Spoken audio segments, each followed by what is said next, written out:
ಯೇಸುವನ್ನು ಶಿಲುಬೆಗೇರಿಸಿದ್ದು. ಸೈನಿಕರು ಯೇಸುವನ್ನು ಅಪಹಾಸ್ಯ ಮಾಡಿದ ಬಳಿಕ ಅವರನ್ನು ಶಿಲುಬೆಗೆ ಹಾಕಲು ಕರೆದುಕೊಂಡು ಹೋದರು. ಅವರು ಯಾವ ಶಿಲುಬೆಯ ಮೇಲೆ ಸಾಯಬೇಕಾಗಿತ್ತೋ ಆ ಶಿಲುಬೆಯನ್ನು ಹೊರುವಂತೆ ಮಾಡಿದರು. ಸೈನಿಕರು ಯೇಸುವನ್ನು ಕಪಾಲ ಸ್ಥಳ ಎಂದು ಕರೆಯಲ್ಪಡುವ ಸ್ಥಳಕ್ಕೆ ಕರೆತಂದರು ಮತ್ತು ಆತನ ಕೈ ಕಾಲುಗಳನ್ನು ಮೊಳೆಗಳಿಂದ ಶಿಲುಬೆಗೆ ಜಡಿದರು. ಆದರೆ ಯೇಸು, ತಂದೆಯೇ, ಅವರನ್ನು ಕ್ಷಮಿಸು, ತಾವು ಏನು ಮಾಡುತ್ತೇವೆಂಬುದನ್ನು ಅವರು ಅರಿಯರು ಎಂದು ಹೇಳಿದರು. ಅವರು ಶಿಲುಬೆಯಲ್ಲಿ ಅವರ ತಲೆಯ ಮೇಲೆ ಒಂದು ಸಂಕೇತವನ್ನು ಹಾಕಿದರು. ಅದರಲ್ಲಿ ಯಹೂದ್ಯರ ಅರಸನು ಎಂದು ಹೇಳಲಾಗಿತ್ತು. ಪಿಲಾತನು ಹೀಗೆ ಬರೆಯಲು ಹೇಳಿದ್ದನು. ಅನಂತರ ಸೈನಿಕರು ಯೇಸುವಿನ ವಸ್ತ್ರಕ್ಕಾಗಿ ಚೀಟು ಹಾಕಿದರು. ಅವರು ಇದನ್ನು ಮಾಡಿದಾಗ, ನನ್ನ ಬಟ್ಟೆಗಳನ್ನು ತಮ್ಮಲ್ಲಿ ಪಾಲು ಮಾಡಿಕೊಂಡರು, ನನ್ನ ಅಂಗಿಗೋಸ್ಕರ ಚೀಟು ಹಾಕಿದರು ಎಂಬ ಪ್ರವಾದನೆಯನ್ನು ಅವರು ನೆರವೇರಿಸಿದರು.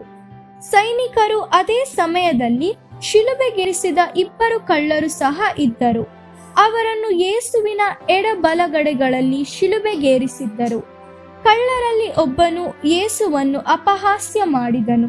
ಆದರೆ ಇನ್ನೊಬ್ಬನು, ದೇವರು ನಿನ್ನನ್ನು ಶಿಕ್ಷಿಸುವನೆಂದು ನೀನು ಭಯಪಡುವುದಿಲ್ಲವೋ? ನಾವು ಅನೇಕ ತಪ್ಪು ಕೆಲಸಗಳನ್ನು ಮಾಡಿದ ಅಪರಾಧಿಗಳಾಗಿದ್ದೇವೆ, ಆದರೆ ಈ ಮನುಷ್ಯನು ನಿರಪರಾಧಿ ಎಂದು ಹೇಳಿದನು. ಆಗ ಅವನು ಯೇಸುವಿಗೆ, ನೀನು ನಿನ್ನ ರಾಜ್ಯದಲ್ಲಿ ಅರಸನಾಗುವಾಗ ನನ್ನನ್ನು ನೆನಪಿಸಿಕೋ ಎಂದು ಹೇಳಿದನು.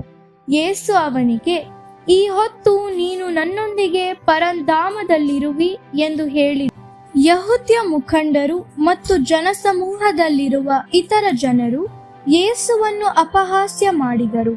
ನೀನು ದೇವರ ಮಗನಾಗಿದ್ದರೆ ಶಿಲುಬೆಯಿಂದ ಇಳಿದು ನಿನ್ನನ್ನು ನೀನೇ ರಕ್ಷಿಸಿಕೋ, ಹಾಗಾದರೆ ನಾವು ನಿನ್ನನ್ನು ನಂಬುತ್ತೇವೆ ಎಂದು ಹೇಳಿದರು. ಆಗ ನಡು ಮಧ್ಯಾಹ್ನ ಆಗಿದ್ದರೂ ಸಹ ಆ ಪ್ರದೇಶದ ಮೇಲೆಲ್ಲ ಕತ್ತಲೆಯ ಮೋಡವು ಕವಿಯಿತು. ಮಧ್ಯಾಹ್ನದಲ್ಲಿ ಕತ್ತಲೆಯಾಯಿತು ಮತ್ತು 3 ಗಂಟೆಗಳ ಕಾಲ ಅಲ್ಲಿ ಕತ್ತಲೆಯಾಗಿತ್ತು. ಆಗ ಯೇಸು, ಮುಗಿಯಿತು, ತಂದೆಯೇ, ನಾನು ನನ್ನ ಆತ್ಮವನ್ನು ನಿನ್ನ ಕೈಗೆ ಒಪ್ಪಿಸುತ್ತೇನೆ ಎಂದು ಕೂಗಿ ಹೇಳಿದರು. ನಂತರ ಅವರು ತಲೆಬಾಗಿಸಿ ತಮ್ಮ ಆತ್ಮವನ್ನು ಒಪ್ಪಿಸಿಕೊಟ್ಟರು. ಅವರು ಸತ್ತಾಗ ಭೂಕಂಪ ಉಂಟಾಯಿತು. ದೇವಾಲಯದಲ್ಲಿ ದೇವರ ಪ್ರಸನ್ನತೆಯಿಂದ ಜನರನ್ನು ಬೇರ್ಪಡಿಸಿದ ದೊಡ್ಡ ಪರದೆ ಮೇಲಿನಿಂದ ಕೆಳಕ್ಕೆ 2 ಭಾಗವಾಗಿ ಹರಿದು ಹೋಯಿತು. ಯೇಸು ತಮ್ಮ ಮರಣದ ಮೂಲಕ ಜನರು ದೇವರ ಬಳಿಗೆ ಬರಲು ಮಾರ್ಗವನ್ನು ತೆರೆದರು. ಯೇಸುವನ್ನು ಕಾಯುತ್ತಿದ್ದ ಸೈನಿಕನು ನಡೆಯುತ್ತಿರುವುದನ್ನೆಲ್ಲ ನೋಡಿ, ಖಂಡಿತವಾಗಿಯೂ ಈ ಮನುಷ್ಯನು ನಿರಪರಾಧಿಯು, ಈತನು ದೇವರ ಮಗನೂ ಆಗಿದ್ದಾನೆ ಎಂದು ಹೇಳಿದನು. ಆಗ ಜೋಸೇಫ ಮತ್ತು ನಿಕೋದೇಮ ಎಂಬ 2 ಯಹೂದ್ಯ ಮುಖಂಡರು ಬಂದರು.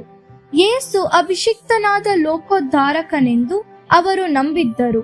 ಅವರು ಯೇಸುವಿನ ದೇಹವನ್ನು ಕೊಡಬೇಕೆಂದು ಪಿಲಾತನನ್ನು ಬೇಡಿಕೊಂಡರು. ಅವರು ಆತನ ದೇಹವನ್ನು ಬಟ್ಟೆಯಲ್ಲಿ ಸುತ್ತಿಟ್ಟರು. ನಂತರ ಅವರು ಅದನ್ನು ಬಂಡೆಯಲ್ಲಿ ಕೆತ್ತಲ್ಪಟ್ಟಿದ್ದ ಸಮಾಧಿಗೆ ತೆಗೆದುಕೊಂಡು ಹೋಗಿ ಅದರೊಳಗೆ ಇಟ್ಟರು. ಅನಂತರ ಅವರು ಅದರ ದ್ವಾರವನ್ನು ಮುಚ್ಚಲು ಸಮಾಧಿಯ ಮುಂದೆ ಒಂದು ದೊಡ್ಡ ಕಲ್ಲನ್ನು ಉರುಳಿಸಿದರು.